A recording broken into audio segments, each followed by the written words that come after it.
بسم اللہ الرحمن الرحیم۔ السلام علیکم۔ سویٹ اسلام یوٹیوب چینل پر خوش آمدید۔ اگر آپ نے ابھی تک ہمارا یوٹیوب چینل سویٹ اسلام سبسکرائب نہیں کیا تو اسے سبسکرائب کر لیجئے اور ساتھ ہی بیل آئیکن پر پریس کیجئے تاکہ ہمارے آنے والی نیو ویڈیوز کی اپڈیٹ آپ والدین اپنے بچوں پہ کنٹرول کریں گے، بیٹیوں کے موبائل چیک کرتے رہیں گے، چھاپے نہ مارے موبائل پہ، کسی کی پرائیویسی میں آپ زبردستی دخل اندازی، خام خواہ میں بیٹی کا موبائل اٹھا کے چیک کر لینا کیا کر رہی ہے جائز نہیں ہے، ہاں بتا کے چیک کریں آپ۔ صرف بیٹے کے کمرے میں بعض لوگ کہتے ہیں میں بیٹھا ہوا تھا نیٹ پر، میں ایک دم دروازہ کھول کے گھس گیا، میں نے کہا آپ نے غلط کیا۔ اگر خدا نخواستہ وہ کوئی گناہ کر رہا ہے تو باپ کو اجازت نہیں ہے کہ اپنے بیٹے کو ذلیل کرے اور اس کے گناہ پر مطلع ہو۔ باپ کا کام ہے تربیت، تو تربیت کے لیے یہ ضروری ہے کہ وہ یہ کہہ دے کہ بیٹا دروازہ بند کر کے تمہیں نیٹ پر بیٹھنے کی اجازت نہیں، یہ کر سکتا ہے۔ اور اگر تم نے بند کیا تو پہلے بتا دے کہ میں کسی بھی وقت دروازہ کھول کے اچانک آ سکتا ہوں۔ تو کسی کو خام خامے کسی کے گناہ پہ زبردستی تجسس کر کے مطلع ہونا یہ بالکل حرام ہے۔ آج لوگ اس کا خیال نہیں کرتے، تجسس کرتے کدھر جا رہا ہے، کہاں جا رہا ہے، میں دیکھوں یار کدھر جا رہے، غلط ہے۔ کیونکہ یاد رکھو کسی کے گناہ پہ مطلع ہونے کی کوشش کرو گے تو پھر تمہاری خیر نہیں ہے، کیونکہ اللہ نے کہا ہے کہ جو حدیث میں آتا ہے کہ جو کسی کی پردہ دری کرتا ہے نا اس کے بھی عیوب سے اللہ تعالیٰ پردے ہٹا دیتے ہیں، اس کو بھی ذلیل کر دیتے ہیں۔ اور میں نے اپنی زندگی میں دیکھا ہے کہ جب کسی نے کسی کے گناہ کو ہائی لائٹ کیا ہے نا تھوڑے دنوں میں وہ خود اس گناہ میں مبتلا ہوا ہے۔ اس لیے بہت خطرناک معاملہ ہے، کسی کو بھی گناہ کرتے ہوئے دیکھو پردہ ڈالو، چاہے وہ کتنی بڑی شخصیت ہو، کتنا بڑا بزرگ ہو، اگر چھپ کے گناہ کر رہا ہے، کھلے عام کر رہا ہے تو پھر پردہ ڈالنے کی پھر نہیں ہے، کیونکہ وہ جب اپنے گناہ کو خود ہی دنیا کے سامنے شو کر رہا ہے تو اس کا مطلب وہ خود شرمندہ نہیں ہے۔ بعض ایسے بھی ہوتے ہیں کہ ان کو بار بار سمجھایا جائے بھائی یہ آپ غلط کر رہے ہیں، غلط کر رہے ہیں، پھر بھی وہ کرتے چلے، پھر وہ کرتے، پھر اس کا مطلب ہے کہ بھئی یہ تو خود اپنے گناہ پر نادم نہیں۔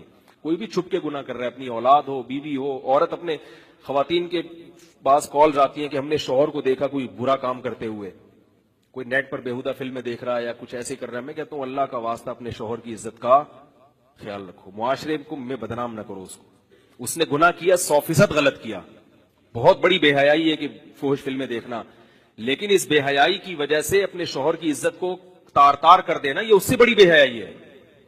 اللہ نے قرآن مجید میں میاں بیوی کو ایک دوسرے کا لباس قرار دیا ہے۔ لباس کا کام کیا ہوتا ہے؟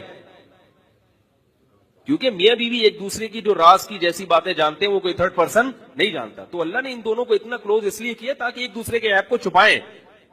وہ اپنی بیوی کی برائیاں کر رہا ہے، میری بیوی کے تو مجھے پتا چلا وہ فلاں سے بھی تعلق تھا، فلاں سے بھی، بھائی کیوں بتا رہا ہے؟ اس کو ذلیل کر دیا۔ اسی طرح شوہر کو اگر کسی برائی میں دیکھا ہے تو عورت اس کو چھپا دے، بہت ہی کسی خیر خواہ سے مشورہ لے تو یہ نہ بتائے۔ میں کبھی کوئی خاتون کہہ رہی ہوتی ہے نا کہ میرے شوہر نے ایسا، میں اس خاتون سے کبھی بھی نہیں پوچھتا آپ کا نام کیا ہے، آپ کون ہے، کیوں؟ اس لیے کہ ایسا نہ ہو کہ مجھے اس کے شوہر کا پتہ چل جائے، کیونکہ بعض خواتین بتا رہی ہے وہ شوہر آپ کے بیان میں آتے ہیں، بس میں کہتا ہوں مجھے ڈیٹیل بتانے کی ضرورت نہیں، کیونکہ ایسا نہ ہو میں پہنچ جاؤں وہاں تک تو میرے دل میں اس کی عقیدت ختم ہو جائے گی کہ بھئی اس کی بیوی نے تو یہ بتایا۔ اور بعض خانقاہوں میں ایسا ہوتا ہے کہ خواتین کسی شیخ سے اصلاحی تعلق قائم کرتی ہیں اور اصلاحی خط میں اپنے شوہر کی واٹ لگا رہی ہوتی ہیں، میرا میاں ایسا ہے، وہ آنکھ مٹکا کرتا ہے، وہ پڑوسن کو جھانک رہا تھا اس دن، پھر وہ شیخ صاحب کو پتہ چل جاتا ہے اس کا میاں کتنے پانی، وہ شیخ بھی تو اللہ کی مخلوق ہے۔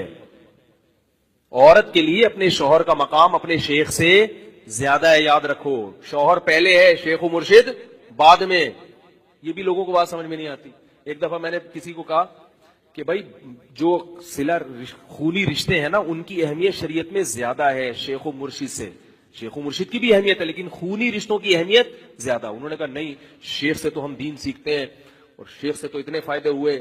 میں نے کہا اچھا مجھے ایک بات بتاؤ، اگر تمہاری طبیعت خراب ہو جائے خانقاہ میں، تم آئے خانقاہ میں رہنے کے لیے، 2 دن خراب، 3 دن خراب طبیعت، یہ پرائیویسی والی بات میں مکمل کروں گا یہ کہیں رہ نہ جائے، تو 3 دن طبیعت خراب ہوئی، پھر شیخ صاحب کیا کہیں گے؟ بھائی اس کے بھائی کو فون کرو، کہیں گے نا، بولیں گے نا کہ اس کے بڑے بھائی کو فون کرو، چھوٹے بھائی کو فون کرو، بھائی آپ کا بندہ بیمار ہے اس کو لے جائیں، تو وہ آئیں گے کس طرف؟ ایک لڑکے نے مجھے کہا میری تو اپنے بھائی سے بنتی نہیں ہے، کبھی تمیز سے بات ہی نہیں کرتے مجھ سے۔ میں نے کہا کیسا ہی آپس میں نفرتیں چل رہی ہوں، ایکسیڈنٹ ہو گیا خدا نخواستہ آپ کا، سب سے پہلے کون اٹھانے آئے گا؟ بولو بھائی، لوگ نمبر دیکھ کے کس کو کال کریں گے؟ بھائی کو، بھائی کا پتہ لگاؤ یار بھائی کون ہے اس۔ ہاسپٹل میں کون آئے گا؟ میں نے کہا اگر خدا نخواستہ پولیس غلط کیس میں آپ کو اٹھا کے لے جائے, جعلی کیس میں, سب سے زیادہ چھڑوانے کی کوشش کون کرے گا؟ شیخ کرے گا, بھائی کرے گا؟ بولتے کیوں نہیں بھائی؟ بھائی کرے گا, چاہے آپس میں بالکل بھی نہ بنتی ہو, بالکل بھی نہ بنتی ہو. اسی لیے قرآن نے کہا وَأُولُو الْأَرْحَامِ بَعْضُهُمْ أَوْلَىٰ بِبَعْضٍ فِي كِتَابِ اللَّهِ. اللہ فرماتے ہیں کہ اللہ کی کتاب میں, قرآن میں رشتہ داروں کا حق سب سے پہلے ہے, سب سے پہلے ہے. تو یہ بات کہاں چاہیے؟ شیخ پہ بات کہاں سے آ گئی؟ پرائیویسی کی بات کر رہا ہوں کہ عورت کیا کرتی ہے, اپنے شیخ کے سامنے اپنے شوہر کو ذلیل کر دیا, اور اپنی خواتین کے سامنے, دوسری خواتین کے سامنے. اب ہوتا کیا ہے کہ وہ شوہر توبہ کر لی اور میاں بیوی میں دوبارہ محبت ہو گئی, مگر اس کی عزت کا قیامت تک کے لیے جنازہ نکل گیا. کیونکہ انسان کی, اللہ کی عادت کیا ہے کہ 100 دفعہ بھی گناہ کرو نا, 100 دفعہ توبہ کرو, اللہ معاف کر دے گا. کہے گا چل تو نے سچے دل سے توبہ کر دی, بھلا دیا, پچھلا کیا ہے ختم.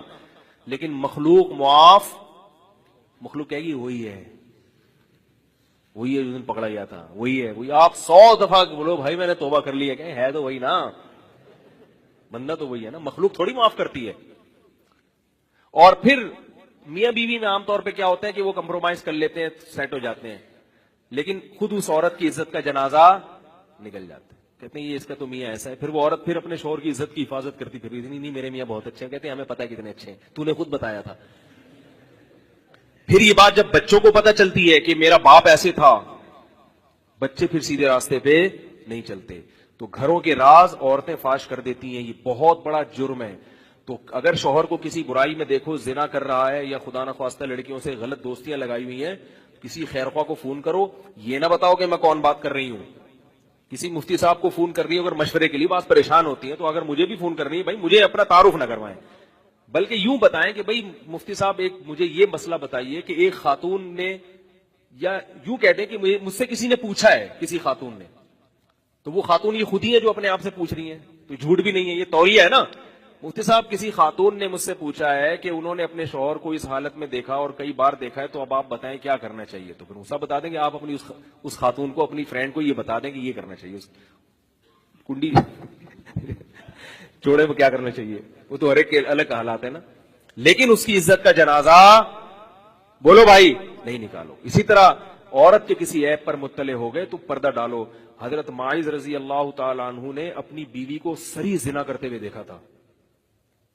سوری معاذ کہہ رہا ہوں, حضرت ہلال ابن امیہ, عویمر اجلانی رضی اللہ تعالی عنہ نے اپنی بیوی کو صاف زنا کرتے ہوئے دیکھا. صحیح بخاری کی حدیث ہے, نبی کے پاس آئے, عرض کیا یا رسول اللہ میری بیوی نے زنا کیا. آپ صلی اللہ علیہ وسلم کو بہت ناگوار گزرا کہ مجھے کیوں بتا رہے ہو, اتنا ناگوار ہوا. علامہ نووی نے لکھا ہے اس پر کہ اس لیے نبی کو ناگوار گزرا کہ اگر دیکھا ہے تم نے تو طلاق دے دو اس کو, یا تو برداشت کرو اگر وہ توبہ کر لیتی ہے, اگر نہیں سمجھ میں آ رہی تو چپکے سے طلاق دے دو, پبلک میں بتانے کی کیا ضرورت ہے. نہیں آ رہی میرا خیال ہے بات, بھائی کوئی بہانہ بنا کے چھوڑ دو کہ بھائی ہماری بنتی نہیں تھی آپس میں اس لیے میں نے چھوڑ دیا. لیکن لوگ بھی نہیں چھوڑتے نا, نہیں کیوں لوگ بھی اگلواتے ہیں, یہ بھی غلط ہے. اگر اس نے چھوڑ دیا ہے تو زیادہ گہرائی میں جانے کی کوشش نہ کرو, بولو بھائی آپس میں نہیں بن رہی ہوگی, کوئی مسئلہ ہوگا. جتنا لوگوں کے عیوب پر پردہ ڈالو گے اتنا اللہ ہمارے عیوب پر قیامت کے دن پردہ ڈالے گا. اور جتنا پردہ چاک کرو گے, چاہے عورت شوہر کے عیب پر یا, پھر وہ اس کا نقصان کتنا ہوا. حضرت عویمر جلانی عرض کرتے رہے, نہیں یا رسول اللہ مجھے سزا بتائیں, مجھے بتائیں کیا. اس پر لعان کی آیتیں نازل ہو گئیں. امام نووی لکھا کہ نبی نے اس لیے ناگواری کا اظہار کیا کہ اگر حضرت عویمر جلانی وہ اپنی بیوی کے بارے میں نہ بتاتے تو پھر یہ لعان کی بڑی سخت سزا بھی نافذ, یہ بھی نازل نہ ہوتی. اور یہ بھی دیکھو کہ جب کوئی شخص آیا کرے نا اپنے کسی قریبی رشتہ دار کا عیب بتا رہا ہو تو خوشی خوشی کام یوں نہ کر دیا کرو, ہاں یار ادھر ڈیٹیل میں بتا یار. ہم لوگ کیا کرتے ہیں, اگر کوئی آئے, عام طور پہ تو عادت یہی ہے نا کہ یار وہ میری بیوی جو تھی نا یوں تھی, یا میرے بھائی کو میں نے ایسے دیکھا, یار تھوڑا کونے میں چل کے بیٹھتے ہیں, ذرا تسلی سے بتاؤ کیا ہوا. کیونکہ کسی کے عیب پر مطلع ہو رہے ہیں نا تو مزہ آنا شروع ہو جاتا ہے. یہ مزہ آنا اس کی علامت ہے کہ دل میں کیا ہے, فساد. جبکہ ہمارے نبی نے جب سنا تو آپ صلی اللہ علیہ وسلم کو مزہ نہیں آیا بلکہ ناگواری گزری کہ بھائی مجھے کیوں بتا رہے ہو. اور آپ صلی اللہ علیہ وسلم اس کو بھی ناپسند کرتے تھے کہ میری مجلس میں آ کے کسی کا عیب بیان کرو. فرمایا میں چاہتا ہوں کہ تم سب سے صاف دل کے ساتھ ملو. اور یہ بات یاد رکھو کہ جیسے کسی عامی شخص کا عیب کھولنا یہ گناہ ہے، تو علماء کے عیب سے پردہ اٹھانا اور بڑا گناہ ہے، کیونکہ اس سے عوام کے ایمان بالکل متزلزل ہو جاتا ہے۔ ہاں کھلے عام اگر کر رہا ہے پھر ایک الگ بات ہے، پھر تو بتانا چاہیے، کیونکہ اگر کوئی کھلے عام کر رہا ہے نا تو پھر تو لوگ اس کے عمل کو دیکھ کے گمراہ ہوں گے، وہ ایک الگ چیز ہے۔ تو کہاں سے کہاں بات چلے گی، تو میں آخر بات بس کر کے ختم کر رہا ہوں کہ دیکھو والدین اپنی اولاد پہ کیا کریں۔ ہاں پرائیویسی کی بات کر رہا تھا کہ میاں بیوی ایک دوسرے کا موبائل نہیں دیکھ سکتے، اگر نگرانی کرنی ہے تو پہلے بتا دیں تاکہ وہ پہلے سے ڈیلیٹ کر کے رکھے۔ اس کی اتنی تاکید ہے، رسول اللہ صلی اللہ علیہ وسلم نے فرمایا جب سفر سے واپس آؤ تو آپ صلی اللہ علیہ وسلم کی سنت تھی کہ مدینہ شہر کے کنارے پہ پہنچ کے قافلے کو روک دیتے تھے اور کسی کو خبر دینے کے لیے بھیجتے تھے کہ گھروں میں خبر دے دو کہ ہم لوگ آ گئے ہیں۔ کتنا زیادہ کہ ایسا نہ ہو اچانک ہم داخل ہوں اور کسی ایسی چیز پر مطلع ہو جائیں جو ہم دیکھنا نہیں چاہتے۔ بھائی صاف ستھرا ذہن رکھے، کون ہے جس سے غلطیاں نہیں ہوتی بھائی، کون اتنا نیٹ کلین ہے؟ لیکن عیبوں پہ مطلع ہو کہ کیا ہوگا معاشرے میں بڑا جس کی غلطی پر ایک دفعہ آپ مطلع ہو گئے نا، وہ کہتا ہے عزت کا جنازہ تو نکل ہی گیا۔ پہلے تو وہ چھپ کے کر رہا تھا اور ڈرتے ڈرتے کر رہا تھا لوگوں کو پتہ نہ چلے، توبہ کا امکان زیادہ تھا۔ جب آپ نے بتا دیا اور ثابت کر دیا کہ بندہ ایسا ہے، کہتا ہے عزت کا تو جنازہ نکل ہی گیا ہے، اب تو میں 100 دفعہ بھی توبہ کروں گا پبلک تو نہیں مانے گی، تو شیطان اس کو پھر گناہ کا اور موقع دے دیتا ہے۔ ہم ایسے لوگوں کو جانتے ہیں چھپ کے گناہ کرتے تھے، آہستہ آہستہ کیا ہو گیا، چھوڑ دیا انہوں نے۔ لیکن مجھے پتا ہے کہ اگر ان کے گناہ کا راز فاش ہو جاتا تو وہ نہیں چھوڑتے تھے۔ تو اس لیے باپ بیٹی ہو یا بیٹا ہو، باپ کے لیے جائز نہیں ہے کہ اس کے راز کو فاش کرے، لوگوں کے سامنے گن گاتا پھرے کہ میرے بیٹا بھاگ گیا گھر سے، فلانی لڑکی، میری بیٹی بھاگ گئی، میری لڑکی کا اس سے تعلق۔ یہ بہت خطرناک ہے، یہ چیزیں، اپنی عزت اپنے ہاتھ میں ہوتی ہے انسان کے۔ اچھی بات دوسروں تک پہنچانا صدقہ جاریہ ہے۔ اس علم پر جتنا اور جب عمل کیا جائے گا ہم اس کے ثواب میں برابر کے شریک ہوں گے اور قیامت تک ہمیں اس کا ثواب ملتا رہے گا۔ اس کو شیئر کریں تاکہ زیادہ سے زیادہ لوگوں تک